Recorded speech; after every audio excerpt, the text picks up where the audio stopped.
All right, folks, we're closing out the final day of practice for the Walmart FLW Tour presented by Evinrude on Lake Hartwell, and I've got our resident local, or one of them anyhow, Jayme Rampey with me.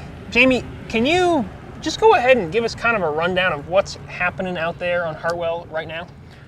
Pretty much everything. There's spawning fish, there's a herring spawn going on, there's still a lot of pre-spawn fish. Okay. Everything's going on right now. All right, well, with everything going on, do you feel like we're going to see guys do everything, or do you think the field is going to end up concentrating on whether it's spawning fish because they're easy to see or pre-spawn fish because they're a little fatter? What do you think the trend is going toward? Probably a lot of people are going to be looking at them. Okay. It's not going to be one that way. All right. There'll be a good many checks cashed that way. Pre-spawn fish will win. Okay, I sort of like that confidence and the ability to make that statement, because it seems like a lot of times this time of year you come to a tournament like this and you have to have a mix of pre-spawn, and guys can kind of burn themselves out maybe on a bed fish because it goes great the first day, but then weather intervenes or something like that. I guess it's the last day of practice. If you had one more day, I know you know this lake really well, but there's still probably some stuff you'd like to look at and check. What would you do? I'd probably go get in the dirty water a little bit more and try some of that. Okay. I've tried it a little bit, but I've stayed in the clean water pretty much the whole time. But you know, they're biting really well, so I mean, you're just gonna have to catch a couple big ones to do good in this thing. All right. What do you think it's going to take to do good weight-wise? It's hard to say. I really don't know. I don't know how much pressure. Whatever you catch, that's what's yeah, going to take, right? hopefully. I would say a good check range would be probably 12 pounds-ish. Okay. And probably the wind maybe 17 a day or so. All right. Which, those are, I mean, pretty solid weights for Hartwell, I would say. It's maybe not what it would have been if we'd been here a month ago. I understand the fishing was really pretty good. It was. They were really stacked up, the whole lake. And right now you have, you know, half of them spawning and half of them still deep, and you know, they're acting really weird. I've seen fish come in today that hadn't been there in the whole week. So, all right. You know. Now, this lake, it's got spotted bass, some pretty big ones, and it's got largemouth. If you had to guess the winning bag, the top 10, what percentage is spots, what percentage is largemouth? Does it really take a mix to do well, or can somebody catch just one species? I would say the majority of the top 10 will be largemouth, just because it's got so warm. It's got so warm. There's so many of them moving up. Yeah. There's a lot of good spots in here, but there's not those 5 and 6 pounders, those difference makers, you know, and those are all going to be largemouth. Cool. Well, Jayme, thanks for taking the time, and rest up, and then go get them on Thursday. Hopefully so. Hopefully we can do something with them. All right. Sounds like a plan. All right, folks, we've got Anthony Gagliardi here, 2014 Forest Wood Cup champion. Anthony, you have always had a good relationship with Hartwell. It seems like you're perennially in, if not the top 10, then the top 20. How'd your practice go this time around? It wasn't as good this time as the years you're talking about when I've made the cut and had a good finish. And most of the time that I've done well here, it's been cold. You know, the fish are out deep, and there's no spawn, or you know, not even much pre-spawn going on the way I like to catch them here, and that's definitely not the case now. You know, we've had a lot of warm weather come in these last several weeks, and the fish have moved up and are thinking about spawning. Some of them are spawning, and just the places that I've typically caught them when I do well here, they're just not there. I mean, those fish have already moved in from them, and they're starting to stage up, or either, you know, starting to spawn, one of the two. So it's going to be a lot different, you know, than it was the last time when we were here, when I did well, catching them out deep. Now, it doesn't seem like it's going to be different, but that might not be bad for you in my mind, because I see you as being a very strong clear water spawning type fisherman. I mean, you're right from nearby at Lake Murray. What are some of the similarities or differences between those two lakes? You know, just off the top of my head, there's not a lot. You know, there's not a lot of similarities, in my opinion, between the two lakes. Hartwell, you know, first of all, it's got a lot of spots in it. You know, we don't have any to speak of. In Murray, you catch one every once in a while, but the fish here, they suspend. You know, they suspend more throughout the entire year. You know, Murray is known for that a little bit now in the summertime and in the fall, like when I won the Cup.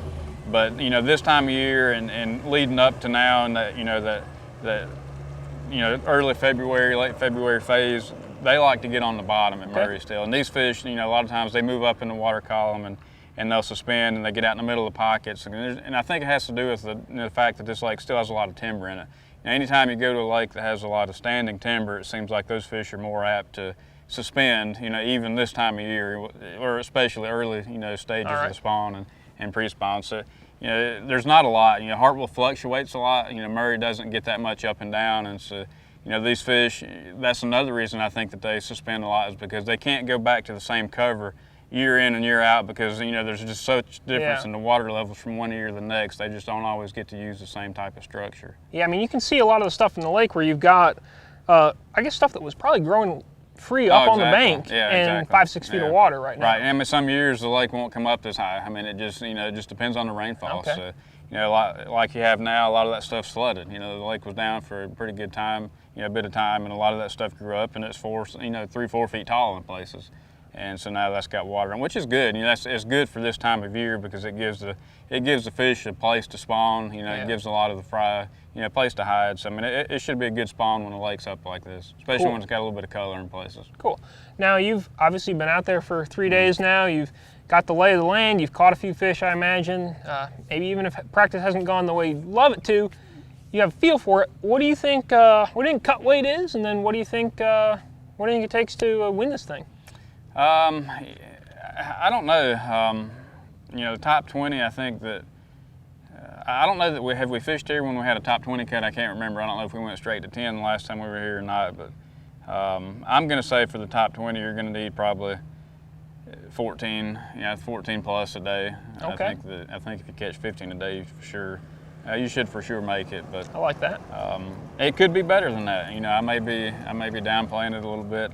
I know that there's going to be a lot of fish caught. There's going to be a lot of big fish caught. I just, I've looked at a lot of different areas of the lake, and I just haven't seen, me personally, I haven't seen the numbers up there, for a lot of guys to catch, a big weight, for multiple days. So could be wrong. Like I say, if practice wasn't that good for me, so maybe I was just in the wrong place at the wrong time. But you usually aren't, though. Well, you're better than that most of the time. Sometimes. We'll see. Hopefully that's the case this time. All right. Well, Anthony, thanks for stopping by, and good luck out there. Appreciate it. Hey, folks, we're closing it out with Forest Wood Cup champ Brad Knight. Brad, you're smiling. You came off the water. You're real happy. How's Hartwell treating you? Well, it's going pretty good. You're able to fish your strengths. Hartwell's fishing really well. We caught fish today in 6 inches of water all the way out to 30 feet of water. So a lot of different things happening right now, but overall it's really good fishing, and I expect the weights to be probably higher for this event than they have been for any of our previous tournaments. All right. Feel free to be a little bit coy about this, but I think I have to ask you. I think I'd probably get fired if I don't. It's your signature move now. Yeah. Have you found yourself a swim bait bite? We have caught a couple on a swim bait this week, so I'll probably have a few tied on for game day come Thursday morning. Okay, I like it. I know you love to throw a swim bait, but you love doing a lot of other things too. Sure. You're a real versatile guy. Mm-hmm. Is this a kind of tournament where you think you're going to be able to have 1 or 2 rods in the deck and really do one thing the whole time, or are you going to bounce around and take advantage of all those different patterns going on? Well, I think the option is there to do both. I kind of like mixing it up and running, dirty waters to clear water. I'll probably end up doing some of all that, so I'll have, 10 or 12, 15 rods on the deck and just kind of bounce around, and as you go down the bank or hit a point, just whatever the opportunity presents itself, you're able to kind of, fish your way, depending on what the conditions are. All right. What do you like about this lake? I mean, it's obviously it's pretty versatile. Yeah. But there's not grass. I mean, it's clear water right. most of the time. It reminds me a lot of the lakes that we have back home, some of the highland reservoirs that we have. It fishes and it sets up sort of similar to it. We don't have the blueback herring, don't have the standing timber, so as far along as we are in the season, those are kind of being a little more eliminated. Fish are relating to the bank a little bit more, the structure a little more. So I feel like it kind of plays into my strengths a little more, because I don't have that much experience with the blueback stuff, how they move in the ditches and that. So I think that's kind of waning a little bit more as the fish kind of move more to the bank. All right.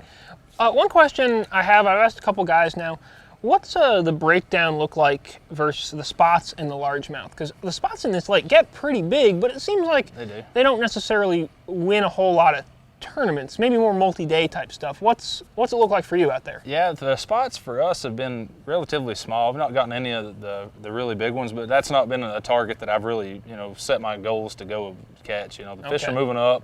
Water's in the mid to upper 60s in most places, and they're wanting to head to the bank, wanting to spawn, and largemouth is what I'm looking to catch. All right. You said it's going to be a little bit better. Do you have an idea what it might take to make the cut? I'd probably guess Hadn't thought a ton about it. 16 a day probably make the top 20 cut. I'd say somewhere like that. I like that. That's optimism to me. That's Yeah.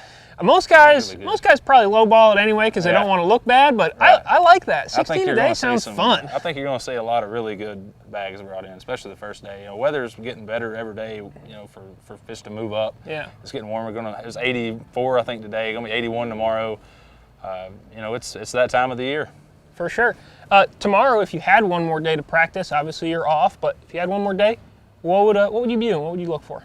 You know, probably be just another extension of how it's been the last 3 days. Just bouncing around a lot. You know, some deep, some shallow. You know, like I said, 6 inches to 30 feet today. It would probably just be more of the same. I don't think anything would be too drastic.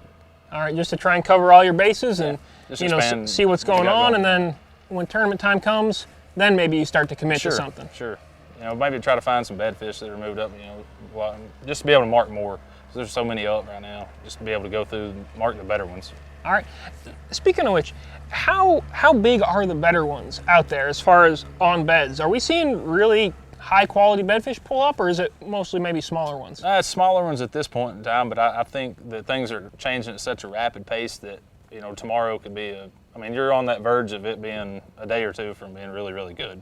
Seeing a lot of starting to swim in, a lot of swimming around that are the real quality ones. So they're close. I wouldn't be surprised for us to be able to go out Thursday morning and you know, some guys being really surprised on some of the places they pull into. Yeah, they pull into the right spot and it's game on. Oh yeah, all of a sudden there's a couple of big guys standing there staring at them. All righty. Well, Brad, thanks for stopping by. Thank you. Rest up tomorrow, and man, good luck once this thing gets underway. Thank you.